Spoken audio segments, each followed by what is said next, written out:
All right, welcome to the Anton Stetner podcast. And today we're talking about Washington State's economy potentially collapsing. And I know that it's going to have a lot to do with tech because we were heavy, Microsoft, Amazon, all kinds of other things. Did you know even Expedia is based out of here? We got like at least a big corporate building. Tell us what is happening with our beautiful evergreen state and why it could potentially collapse in relation to these industries. Well, Washington State isn't we're not a tech hub. We're an economic anomaly. So as I went and did the research in this, I was like, what percentage is made up of tech? 21.8% of Washington State GDP is made up of tech. That's higher than California. That's the highest in the nation. Whoa. Yeah, I know. It's really a crazy number, and it comes from one sector. So you have to think about it. Like, how do we then protect that one sector? Because it doesn't come just from aerospace. It doesn't come from real estate. It doesn't come from manufacturing. It comes from tech. And we've seen that number just explode over the last decade. I want to make sure I get this right. The tech industry in the greater Seattle area grew its gross regional product by 357% since 2017. It reached almost $150 billion in 2024, 148.9. We're not diversified, we're dependent. And what I'm seeing happen, Benji, right now, and our listeners are seeing this, is we're seeing Washington State attack tech directly. So I wanted to ask the question, what would happen if tech started to leave us? Because we're not diversified. It's 24% of the wages in the whole state. So if tech gets a cold, Washington's going to get pneumonia. So we're going to talk about this idea of what happens if tech starts to leave or suddenly disappears, and then what happens to Washington State's revenue, its coffers, and our economy. I'm Anton Stetner. I've sold over 3,000 homes here in the Seattle Metro with my amazing real estate team. I'm a small business owner who plays in the real estate vertical, and I like looking at the economy, at data, at policy. And unfortunately, I've never seen math that made our state so fragile as this. And when we look at this data, understand that the state is really ignoring stuff that even Microsoft is telling us. They're warning us about a leak. And I'm kind of an optimist. So at the end of this, of course, I'm going to show you where the money is going and how you can profit from this and how to position yourself. But the government here in Washington State is literally trying to saw off their one good leg right now. So what are some of the numbers when it comes to tech in Washington State? So we already just kind of mentioned this real briefly. The share of GDP is 22% or 21.8, which is number one in the United States. The gross regional product is 148.9 million. It saw that 357% growth. Here's what's interesting. Tech services exports. We export 57% of total exports. We're the number one exporter in the United States. Our venture capital, $7.73 billion. We're a top tier innovation hub. There is approximately directly employed by tech between 360,000 and 380,000 workers here in Washington State. It's 9.4% of the workforce.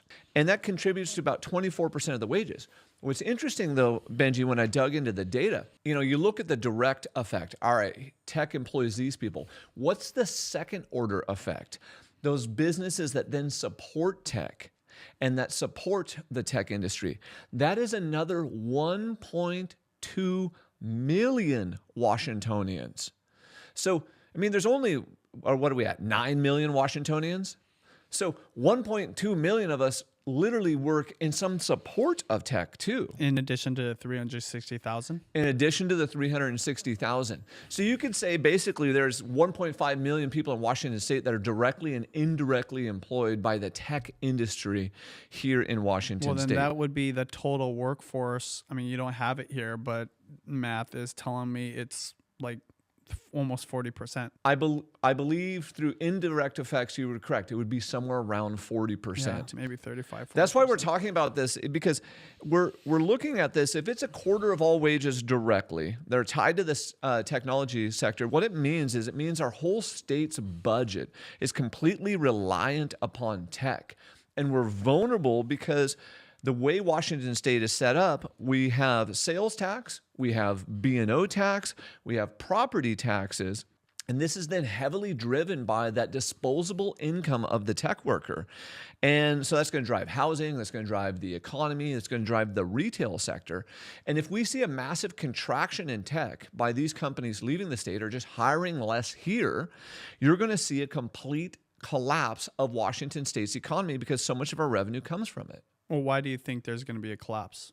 Because you can't have 24% of total wages when we're saying, all right, here comes a 9.9% income tax for high income earners. We're increasing the B&O tax against them. We're increasing sales tax against them.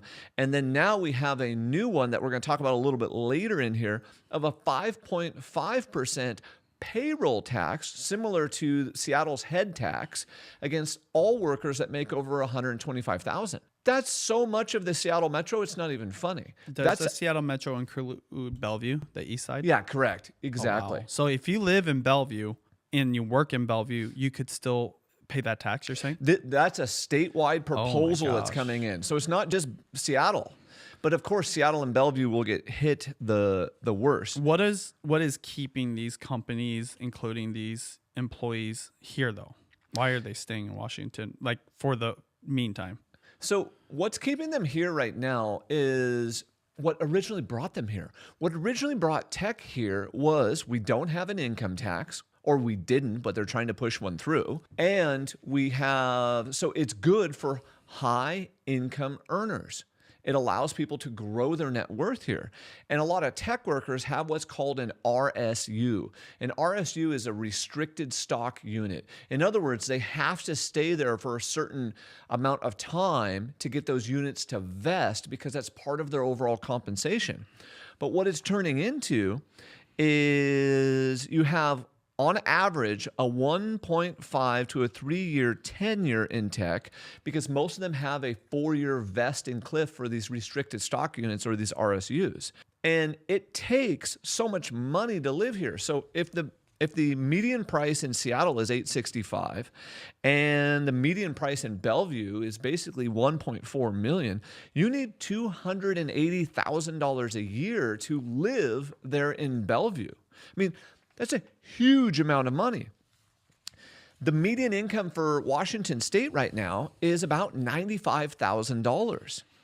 And a lot of these tech workers, especially the upper end ones, this was an industry report, are making on an average $321,000. And that's for software engineers, developers, data scientists.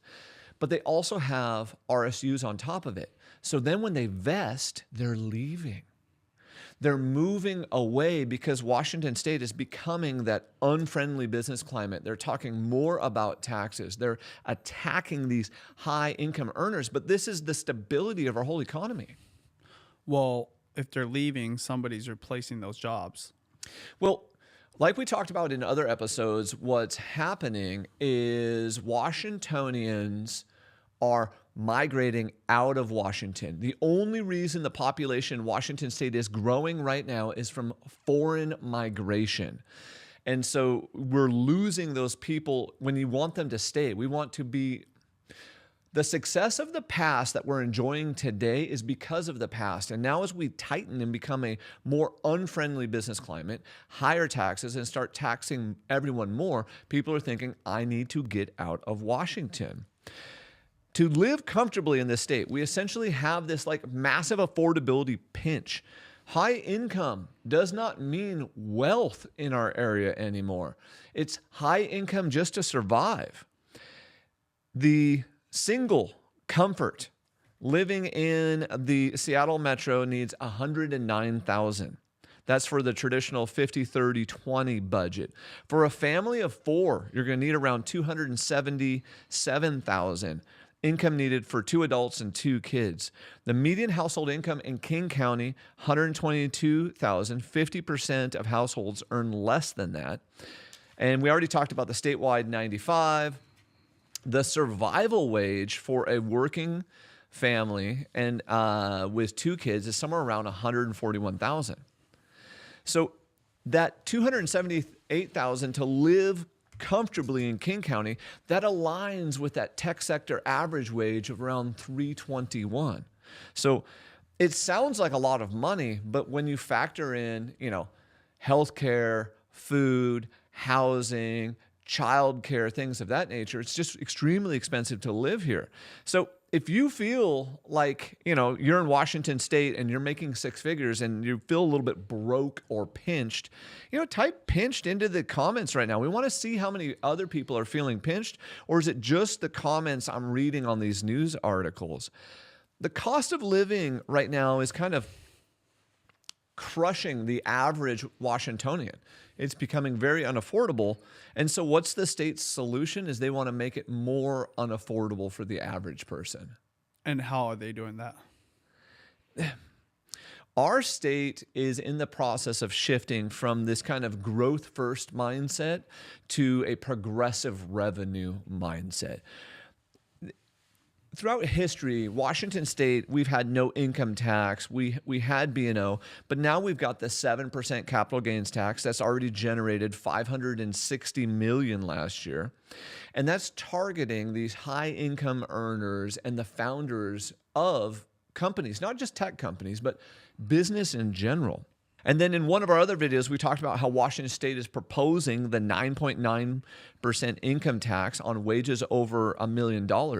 And they say it would only affect 20,000 households. But you need to remember that the federal income tax in the beginning, in 1913, was only for the 1%. And now everyone nationally pays federal income taxes. So it's really that Trojan horse where they're then going to come after us for all kinds of different income taxes at every level. And that one is really being pushed right now by the quote unquote revenue queen, Noelle Frame.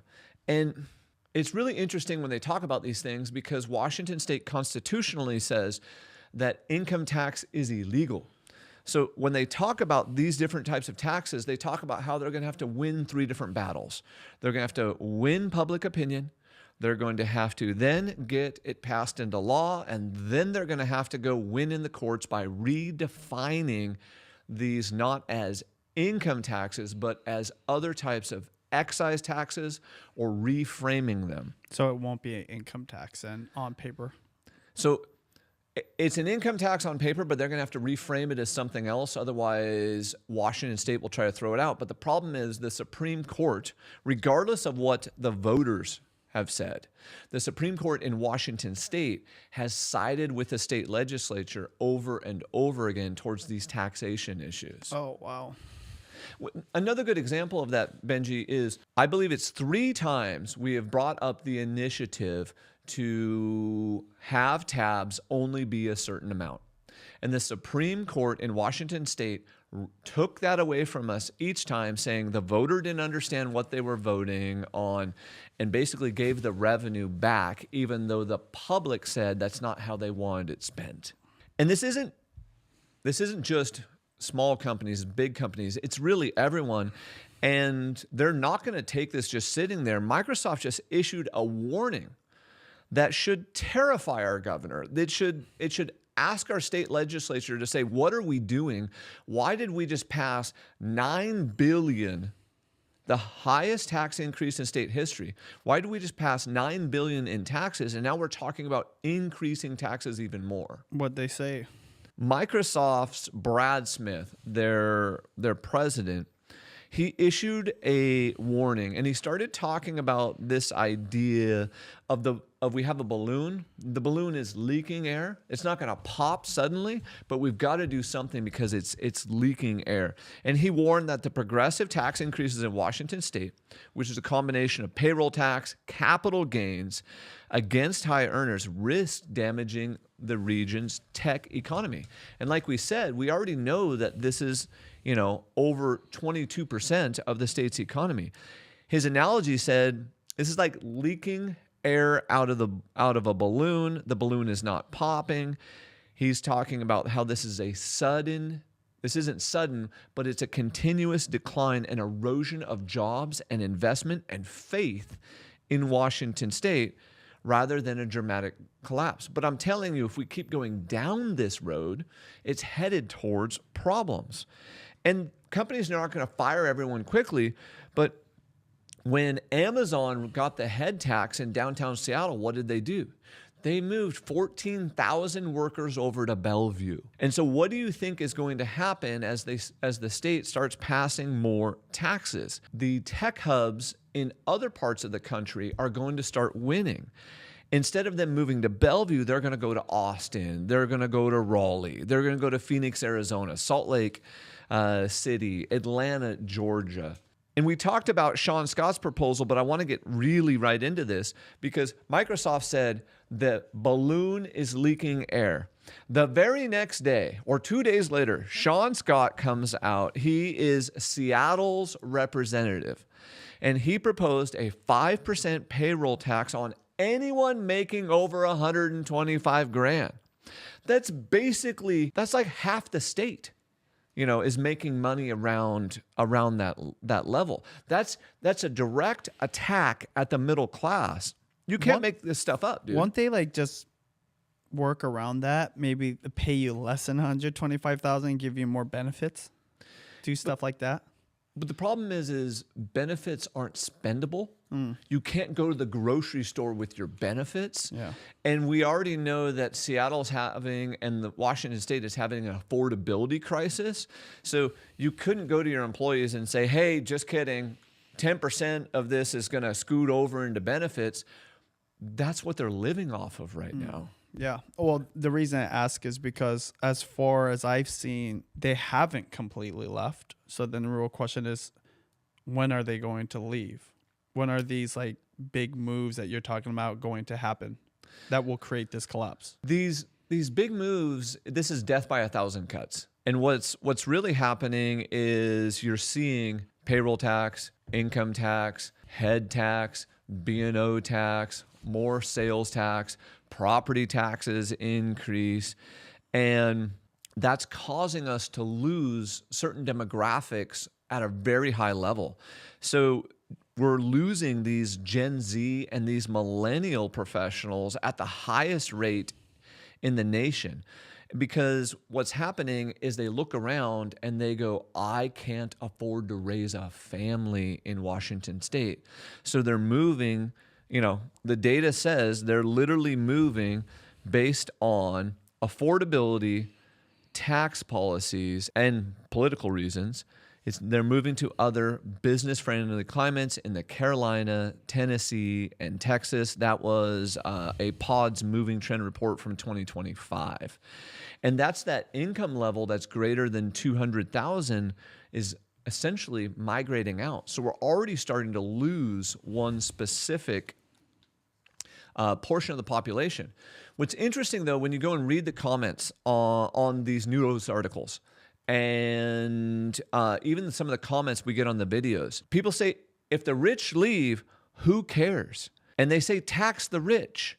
Who cares? Our state budget cares. Our state budget is dependent upon the tech worker and the high income individual. And if they leave, what do you think is going to happen? They're going to pass these taxes on to lower income levels because Washington state has, one, never met a tax they didn't like, and two, not lowered their budget or faced austerity, tightened their belt when everyone else is tightening their belt. We just keep spending. It's literally insane. So the federal government has essentially also put us in a bit of a vice grip.